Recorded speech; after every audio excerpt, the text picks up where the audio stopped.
Ladies and gentlemen, the story you are about to hear is true. The names have been changed to protect the innocent.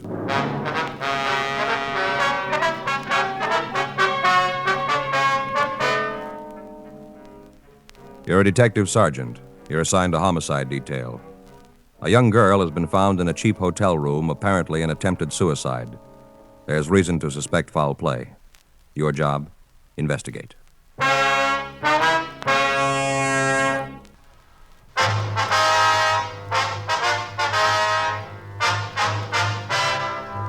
Dragnet, the documented drama of an actual crime.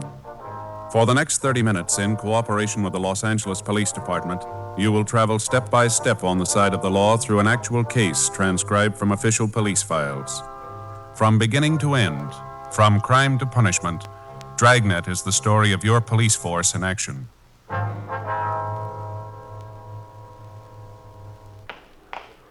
It was Thursday, November 19th. It was warm in Los Angeles. We were working the day watch out of homicide detail. My partner's Frank Smith. The boss is Captain Lorman.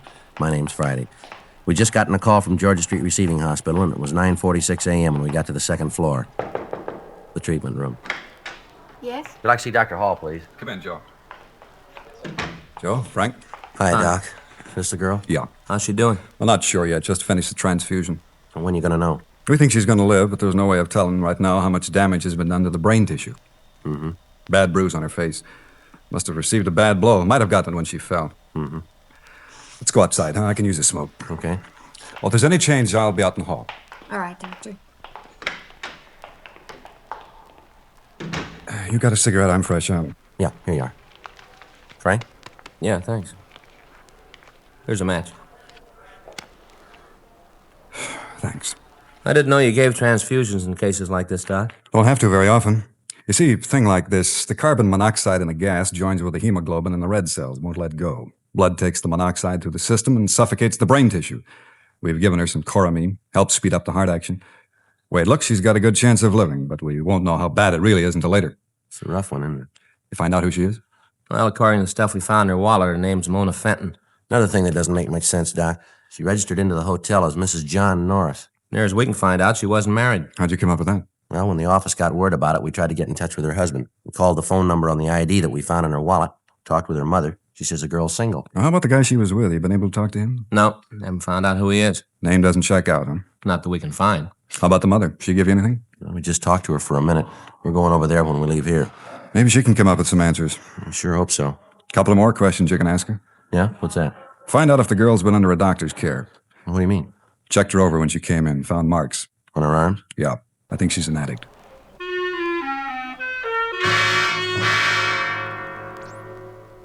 At 8:30 a.m. that morning, a guest in a small hotel on Grand Avenue had thought that he detected the odor of gas in the halls of the building.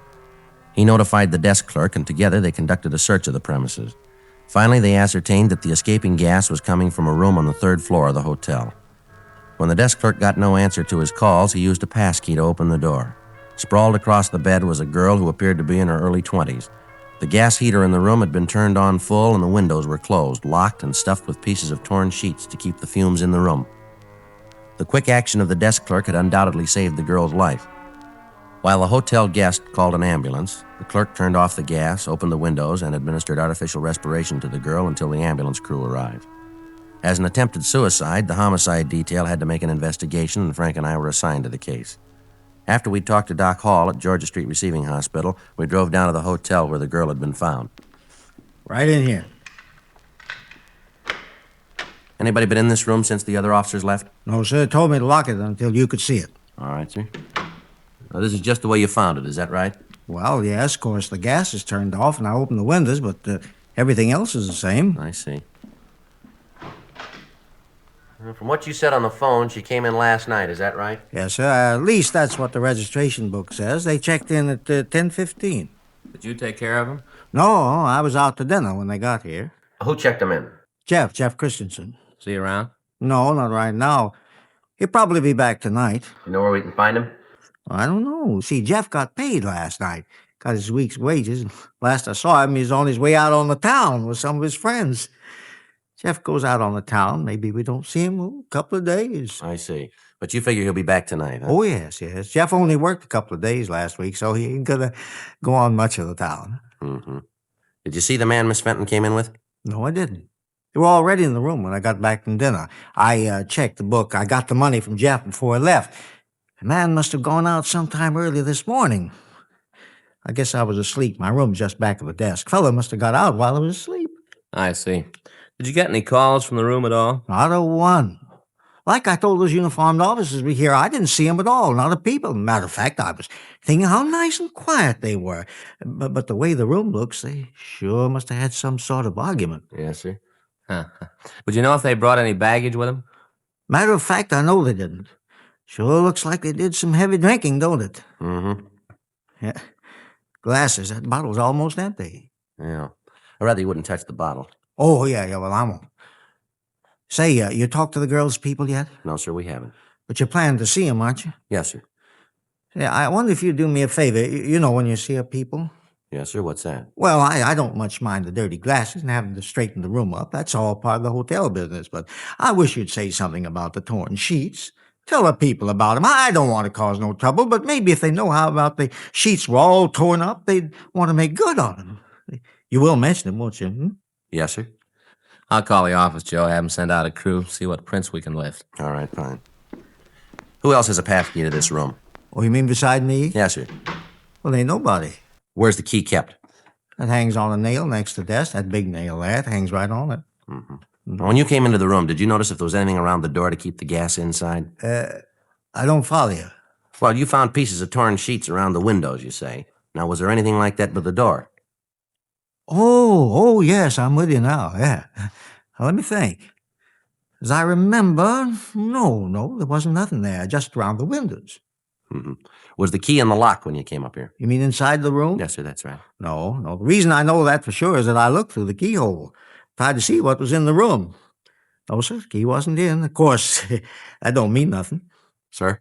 Well, only a couple of the rooms have keys anyway. We don't use them anymore. You mean you don't lock the doors? Sure, we lock the doors. We got them all locked all the time. This is a respectable hotel. Of course we lock the doors. But not with those keys. We got those other locks on the doors. Oh, I see. You see, yeah, see that? Sort of like Yale locks. That kind, you know. That's what locks the doors, not the other keys. Yes, I see. Of course we lock the doors. Yes, sir. The locks catch when the door is closed, though, is that right? Yep, locks them tight. I got in touch with Lee Jones, Joe. He sent a crew right over. Good. I checked with Doc Hall. How's the girl? Well, she's coming along. Doc says she's doing better. All these fellas that you're going to have roaming around here, what's this all about? There's something wrong? We're not sure yet, sir. Oh, dear, it always happens like this, don't it? What's that, sir? I try to run a respectable place. Goodness knows I do. I keep it right up to date. There's good service, and something like this happens. There was no reason for that girl to do a thing like this, not in my hotel. Now you cops come in here. Cops going to be all over the place. Tenants aren't going to like it. They ain't going to like it at all. Just because of that girl. Why'd she have to come in here and do a thing like this? Why'd she have to do it at all, sir?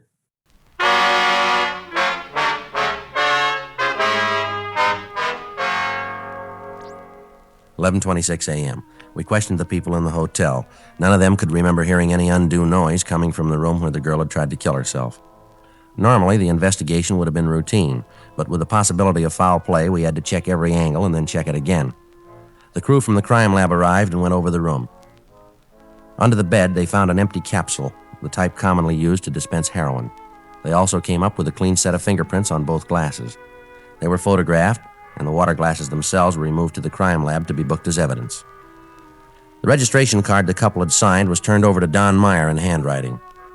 The name was checked through our record bureau, through the phone book, and through the city directory, but when the leads were checked out, we were no further in knowing who the man was who'd taken the room with Mona Fenton.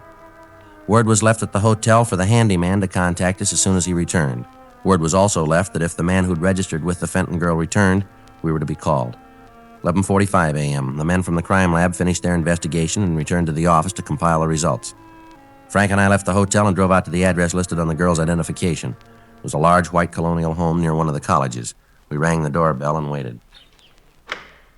Yes. Mrs. Fenton? Yes, that's right. What is it you want? Police officers would like to talk to you. Oh, come in. Thank you. It's about Mona, isn't it? Yes, ma'am. I knew something like this would happen. I knew it all along. Beg your pardon? When she first had this crazy idea, when she first told me about it, I knew. Kids, try to tell them. Just try, and they tell you that times have changed. They say that you're not keeping up with the time. They know it all. Nobody can tell them anything. Well, what idea is this, Mrs. Fenton? When she wanted to quit school and take the job in that drive-in restaurant, the most ridiculous thing I ever heard of. But nobody could talk her out of it. Lord knows I tried. I knew something like this would happen. I just knew it. Yes, ma'am. Do you know any reason why your daughter might want to take her own life? Are you a policeman, too? Yes, ma'am. I'm Frank Smith. This is my partner, Joe Friday. How do you do? How are you, ma'am? Do you know any reason why your daughter might want to kill herself? It's a little hard to say, Mr. Friday. What's that?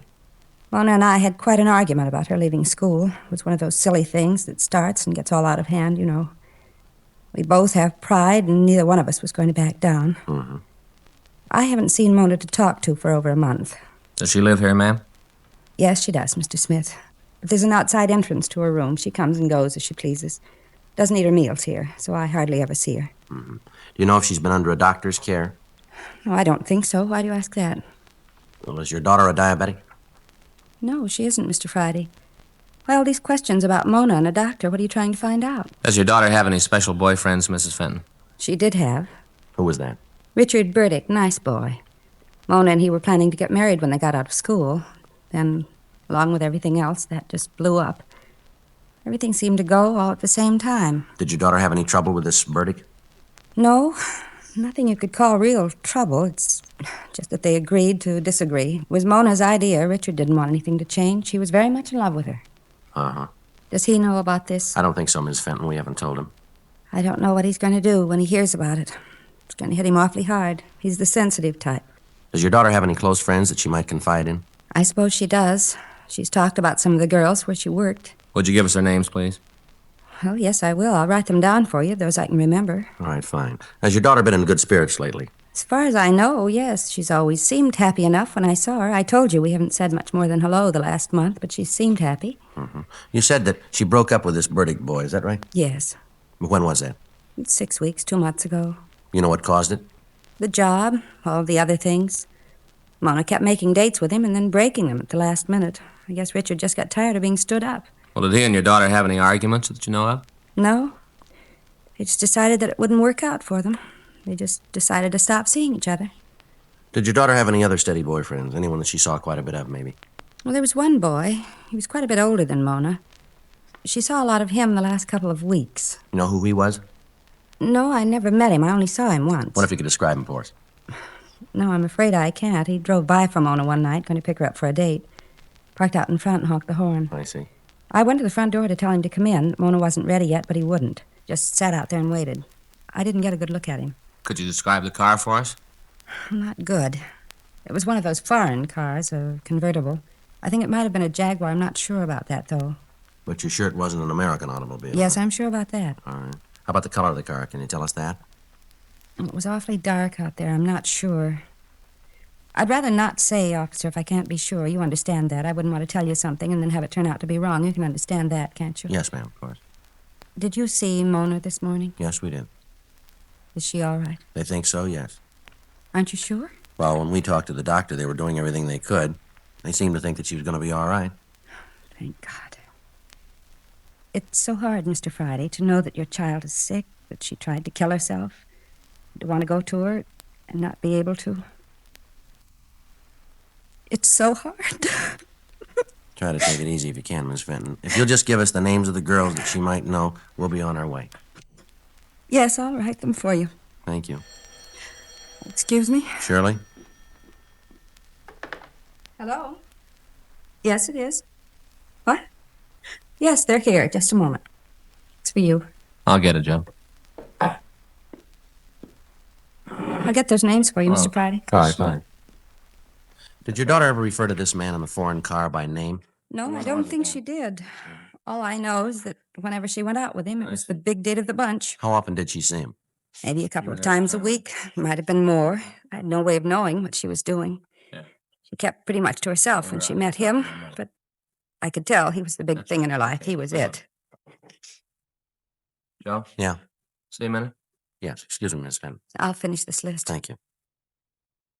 Yeah, Call was from Jack Smyers at the office. Yeah. Just removed her to the general hospital. Yeah. She had a relapse. They don't think she's going to live.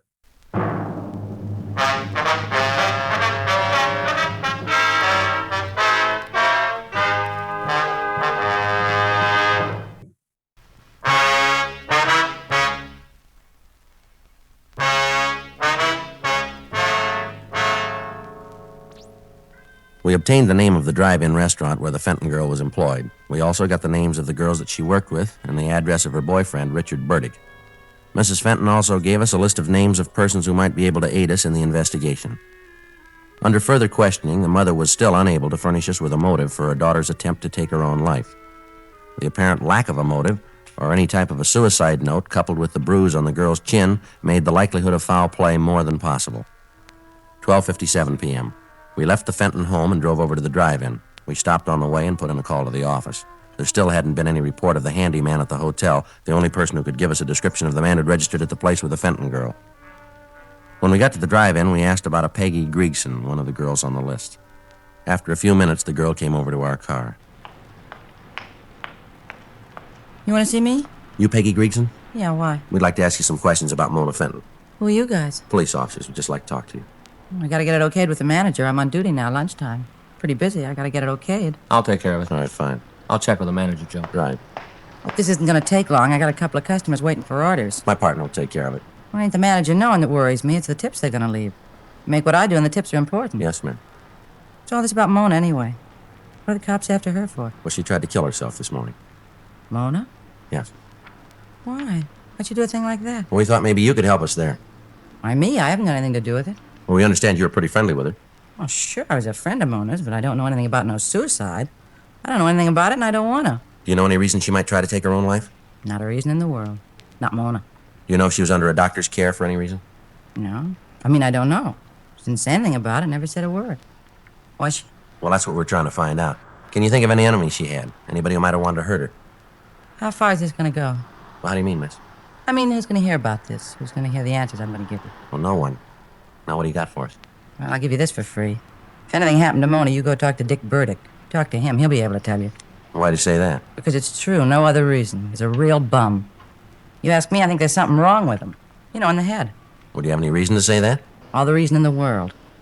Poor girl, this bum all the time coming around giving her trouble. All the time telling her how he's going to kill her and anybody that comes near her. Burdick said that to Miss Fenton, did he? Half a dozen times. Wasn't more than a week ago.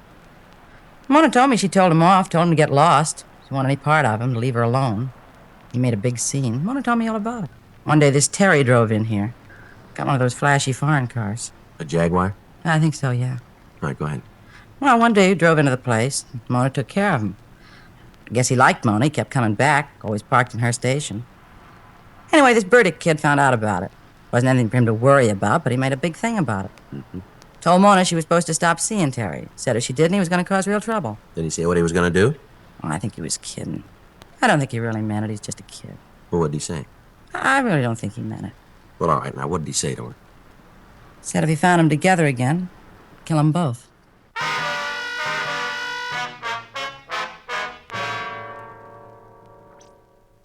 We talked to the other girls in the drive-in. From them, we got the same story about the scenes that Richard Burdick had created.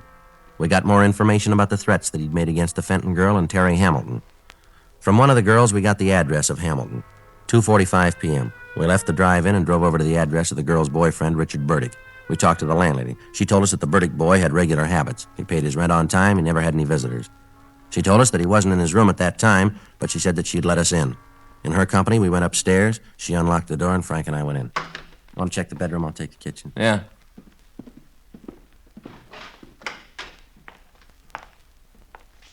There's nothing out there. How'd you do? Well, looks like we're a little late. What? His clothes are gone.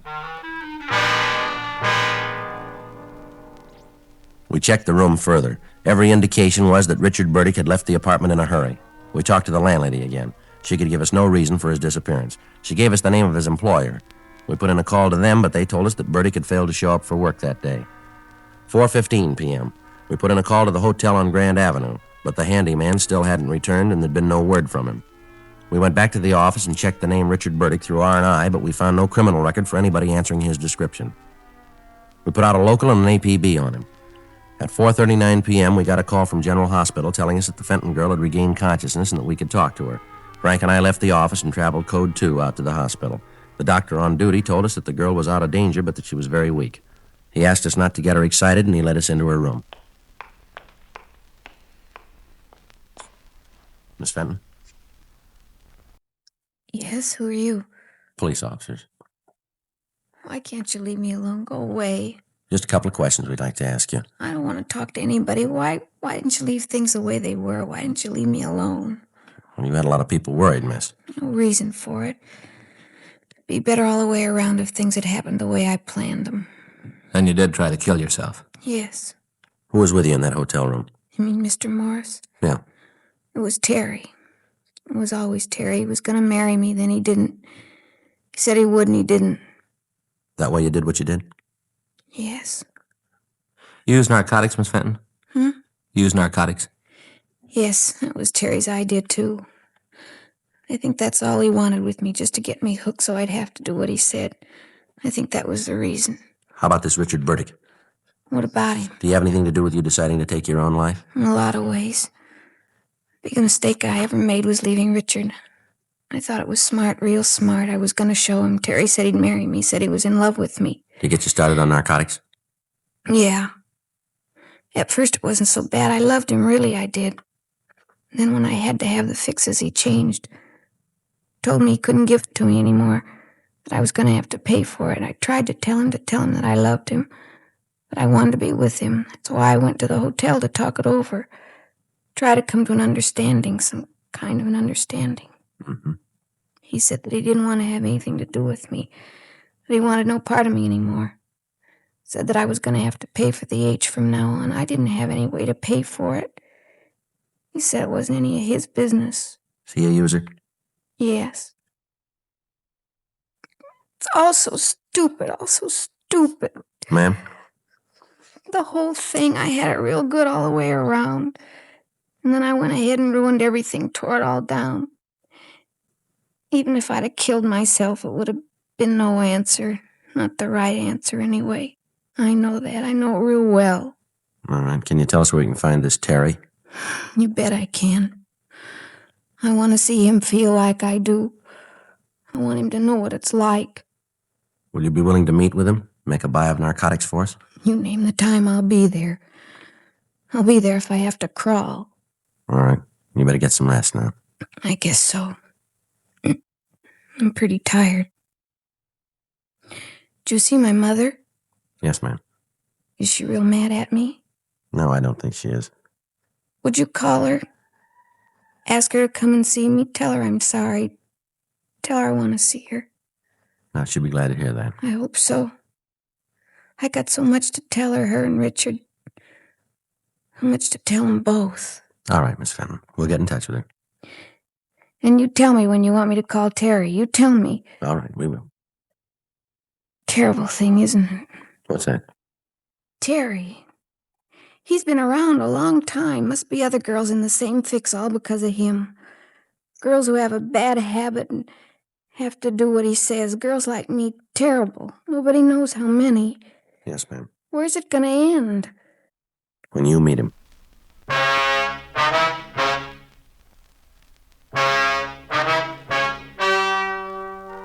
The story you have just heard is true. The names were changed to protect the innocent. On March 10th, trial was held in Department 98 Superior Court of the State of California in and for the County of Los Angeles. In a moment, the results of that trial.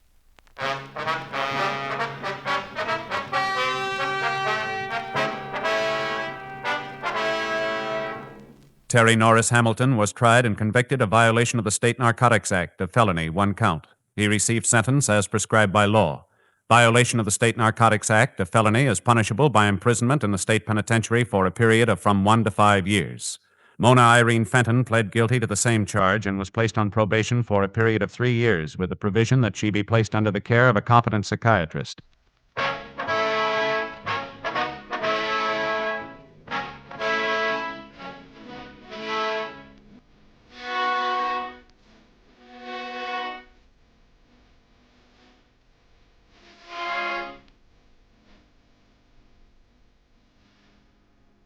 You have just heard Dragnet, a series of authentic cases from official files. Technical advice comes from the Office of Chief of Police W.H. Parker, Los Angeles Police Department. Technical advisors Captain Jack Donahoe, Sergeant Marty Wynn, Sergeant Vance Brasher. Heard tonight were Ben Alexander, Vic Rodman, Virginia Gregg, Gene Tatum. Script by John Robinson. Music by Walter Schumann. Hal Gibney speaking. Watch an entirely different Dragnet case history each week on your local NBC television station. Please check your newspapers for the day and time. Chesterfield has brought you Dragnet, transcribed from Los Angeles.